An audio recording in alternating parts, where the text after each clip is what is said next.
minimum funding of $4,200 per pupil per year for school districts that levy the state average of 34.6 mils in local property taxes. The minimum would include both state aid and local property taxes. Well, today was the first day of school for Traverse City's new superintendent, and like most new kids, he started the day on the school bus. TV 7 and 4's Elizabeth Johnson tells us more about the new kid in town. There was a new face at the Traverse City school bus garage this morning. It's not a new driver, but the bus driver's new boss. Dr. Peter Wharton, the new Traverse City superintendent, decided to get an early start his first day at the bus garage. All of our people here, in my estimation or judgment, are teachers, and when they interact with students, they serve as positive role models. The drivers seemed impressed to see the superintendent on his first day. I think he's quite a polar bear to show up in a morning like this. It's freezing cold out here. And Wharton didn't just huddle inside where it was warm. He took a ride on Beth Smith's yellow bus, destination East Junior High. He says the ride helped give him a feel for the community. We talked about the countryside and how pretty it is up here, and the children and this route particularly, and how good they are. The visit with bus drivers was only the beginning for Dr. Wharton. By 8:30, he was off for a day full of meetings and greetings from others in the district. The comments I've heard have all been very, very optimistic and very upbeat. So I think we're excited to have Dr. Wharton here and look forward to working with him.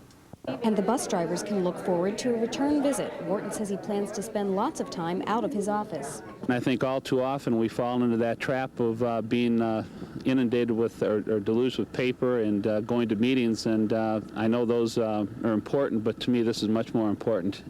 Wharton's day probably won't end till about 10 tonight. When his meetings are over, he plans an after-hours visit with the people who keep the schools clean. I'm Elizabeth Johnson for TV 7 and 4, your 24-hour news station.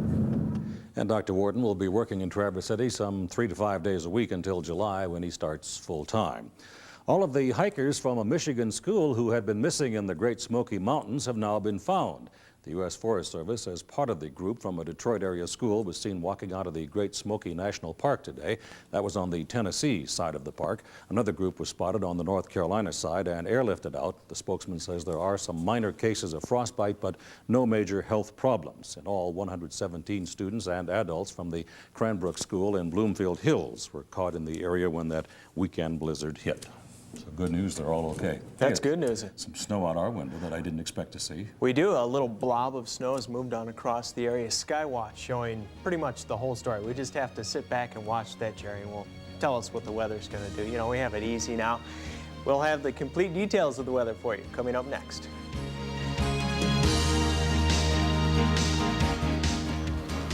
Lake Superior State University plans for the future. News today of a $9 million state grant to double the size of the school's library. I'm Mike Forens. The story coming up next on Newswatch.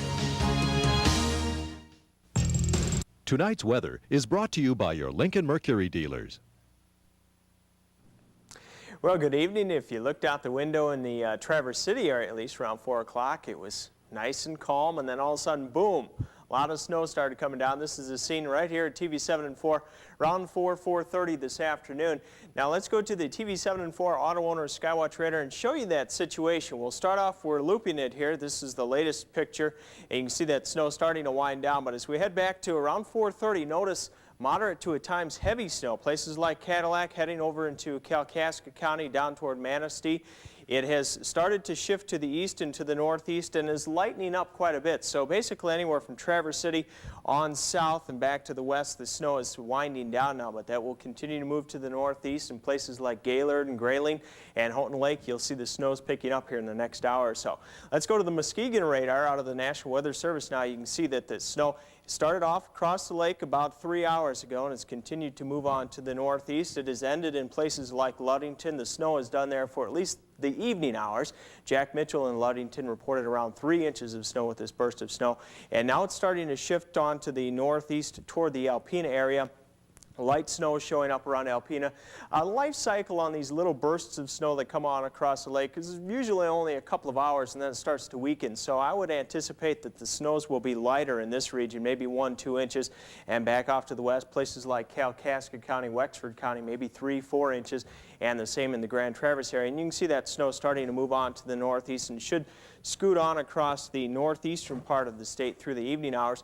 More precipitation starting to develop back to the west, and that will be here for tomorrow. Actually, the satellite picture will show you the best scenario as to what has happened, as snow is somewhat tough to pick up on radar. You can see this blob of cloudiness developing across the area this afternoon. Still snowing pretty hard in places like Saginaw and into the Thumb and over toward Clare, and has ended now in places like Ludington and Manistee, and will continue to move off to the northeast. But notice back here, look how bumpy this looks, and you can see some enhancement here. This is a weird storm. It's got the spring moisture feeding up into it, and then we have a strong cold front back here which will head down to the south, and as the two latch together, we're going to have some wild weather into the area later tonight and during the day tomorrow. A lot of wind will be continuing through the night, south winds 12 to 25, so although we may only get 3 or 4 inches of snow in spots tonight, it will really blow around as well, and that snow moves off to the northeast. Look at the temps to the south, 35 in Kalamazoo right now, 46 in Chicago, 55 in Kansas City. That warm front moves through the area, so tomorrow will be quite mild actually, in the 30s with a lot of wind. You could wake up to some snow showers, maybe even some rain showers, and as the cold front moves through, we're talking about lake effect back by tomorrow night, and much colder air too. Here's your forecast in detail then for tonight. Occasional snow. Now it's over with for the most part for Traverse City on back to the west and to the south, but over in places like Gaylord and Houghton Lake, another 2, 3, 4 inches maybe on the way this evening. Rising temperatures too on a strong south wind, 15 to 25 and gusty. Tomorrow, kind of a weird day. Periods of snow could come down pretty hard at times, mixed with some rain, maybe a clap of thunder in there, an additional 1 to 3 inches as winds become southwest late. Highs near 40 could change it over to rain at times. And then tomorrow night, back into the deep freeze. Windy and colder, snow squalls with 2 L's, that should be, and lows from 16 in the Sioux to 20 in Traverse City, northwest winds 15 to 25. On Wednesday, we'll start off with some morning snow showers, afternoon sunshine, and highs only around 20. And the 5-day forecast kind of looks very wintry. Actually, we'll have another system into the area Friday with a chance of rain or snow, and Saturday, our next chance to crack the freezing mark. So really expect just about anything in the next 24 hours, Jerry. It's a lot of wind, maybe some rain, maybe some snow.